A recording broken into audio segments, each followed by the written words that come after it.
Brad, you seem more frustrated than usual. Could you say that you're more frustrated than you've been in a while? No. I mean, I've been pretty frustrated. So, but it's, it is what it is. And, the one thing I've got to do and I've got to set the tone for is my job as hard as I can. And so that's what I'm going to do. And our guys are going to continue to do that. And again, that's why I keep bringing it up. Like, it's not easy to be the team that's 23 and whatever we are. But, your real metal comes out at those times too.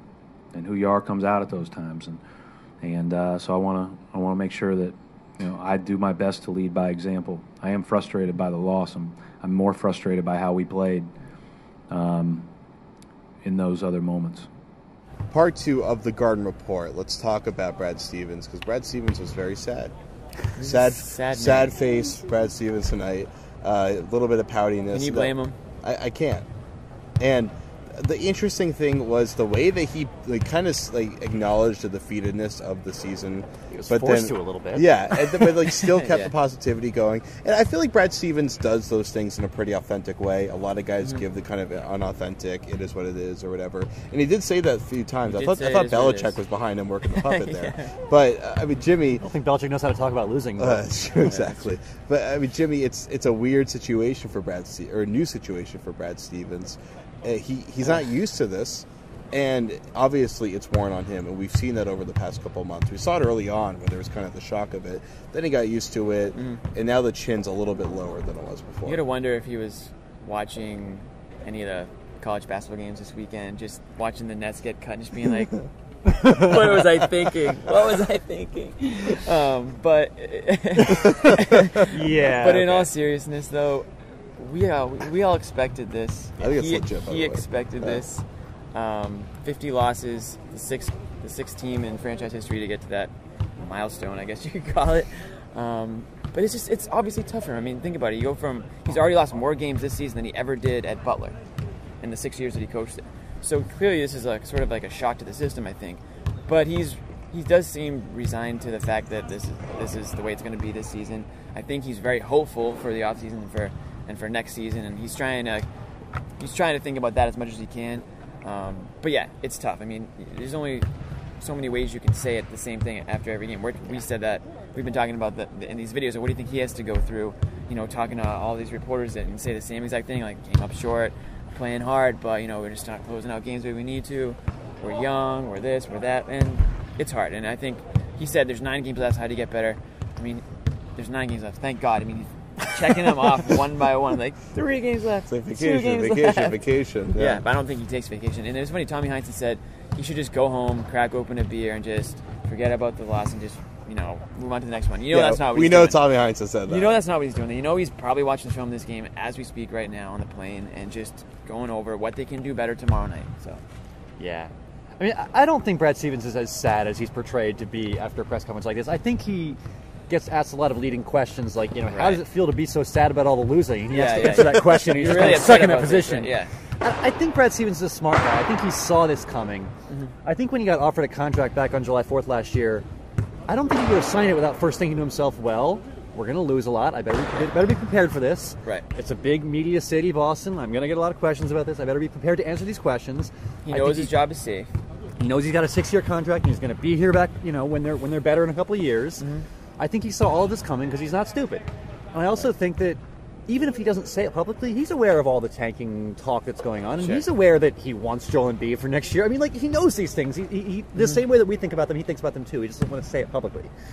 And I think he's going to get through whatever we're going through right now. And then, this summer and starting next season, he'll have a whole new outlook and it'll be fine. I don't think he's going to cry too much about how he feels about this loss on March 30th. I don't think that's all that's on his mind. No, it's going to make him a better coach. It's going to make him a stronger guy. That's what he said. Same with the team.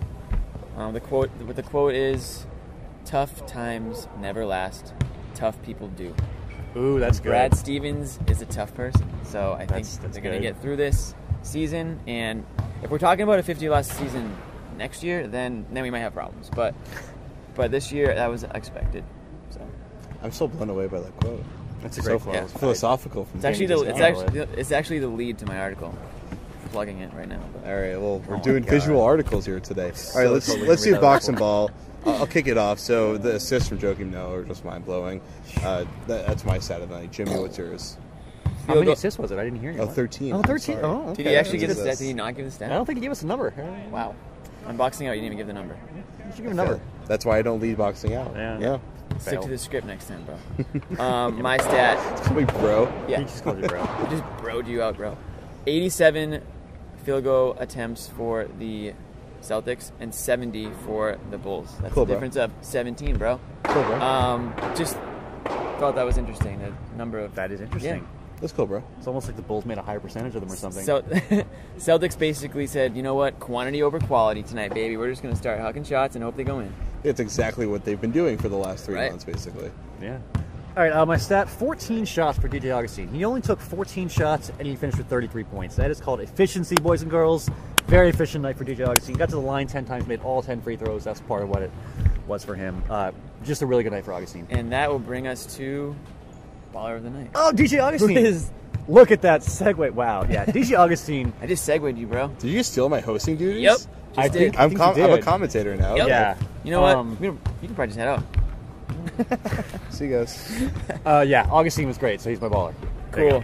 I think he's probably mine too, so I'll just agree with him. Good work. Yeah. Really trying today. Good stuff. No, but real quick, Stevens actually had some nice things to say about Augustine. I mean, he's a guy that was, nobody wanted him, right? I mean, He's been cast off by a lot of teams. Exactly. Raptors, Pacers, nobody wanted him. Charlotte, the team that had him for all those years, and then decided to get rid of him. Yeah. Found a nice little team here in Chicago, and big part of their win tonight. The reason they won. Well, like Joakim Noah said, right place, right time. Right. He's the first person to ever say that. I was quoting him directly. Yeah. Filling in for that injured Derrick Rose is just a really good job. Even Nate Robinson could do it. And now Augustine. I'm sensing a weird What? connection. Yeah. Maybe it's not the play. Maybe it's just, I don't know. So you're saying we put Jimmy Toscano in there at backup point guard for the Bulls and 30 points a night? Maybe 35. Maybe 35, yeah. Probably would have hit one of those shots that he missed. That's fair. Okay, well, we'll be serious here. Joakim Noah, my baller of the night, because I did stat of the night. That's what we're doing here. We're just matching our stats with our ballers. But for him, just the way that tonight they cut up the Celtics defense because they run a 3-level offense. They have their perimeter shooters, then Noah in the middle of the high post there. And that opens up the back door for the Bulls. And Carlos Boozer basically just walked through the lane for that entire second half and threw it down and then screamed just screamed the entire time. So I mean, the way that Noah basically makes Carlos Boozer a good player again, that's I think enough in itself. He's a decent player, right? But I mean, just everything that Noah did tonight was beautiful. He's one of my favorite basketball players. Oh my god! He Keep plays. It together. He plays the. I love you, Joakim. I'm sorry. I can't control myself He's anymore. He's like goo-goo gagaing after you the love game. Noah more than I hate Rose, and that's saying something. That's a lot. Wow. That's a lot. I also love Noah. I'm just not a little. I think heels Noah's guy, pretty good at basketball. I think he's respectable. Yeah. Solid player. He's pretty good at basketball. Yeah.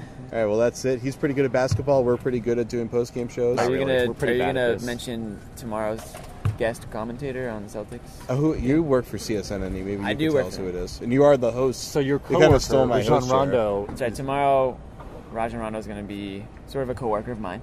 Literally a coworker of yours. It's going to be on You're the payroll. kind of his boss. Going to be on the payroll for a quarter. We're going to cut him after that because that's how we roll. But it should be interesting. Rondo's going to be playing Tommy Heinsohn for the first quarter with Mike tomorrow. So that'll be fun. So is he just going to be screaming about how much the refs suck, or? It's actually funny. Selinger said he better bring his A game tomorrow because he knows Rondo's going to be very hard on him. Yeah, trashing him. Yes. So he's not going to compare Selinger to Bill Russell. Yeah, that's true. We won't be hearing. He that. might still compare Greg Season to Bill Russell, Tommy, though. but Yeah. All right. Well, thanks for the spoiler. We're going to play that video anyway. For way to go. Better if I I didn't tell him, so it's fair. It's better So coming from my mouth. I'm Jared Weiss. Monday, the Rajon Rondo media debut. That is going to be fun. We'll see you this upcoming Friday. Only a couple games Sixers. left. I can't believe Are the it. Sixers going to snap their losing streak? They already did. No, they already did. Oh, shoot. Yeah. Wow, you're having a great Don't night, don't edit this out. Don't edit this out. That's it. It's over. Garm Report, Celtics Blog, CLNS Radio. It's okay. NBA expert right here. Here, just throw this one. Rondo as an announcer. Yeah. I better bring my A game. I know that much because I know he's going to trash me the whole time. So I better bring my A game. You got some butterflies for the announcing debut tomorrow? I don't think so. You get the check? Huh? You get the check? Not as long as I get a check.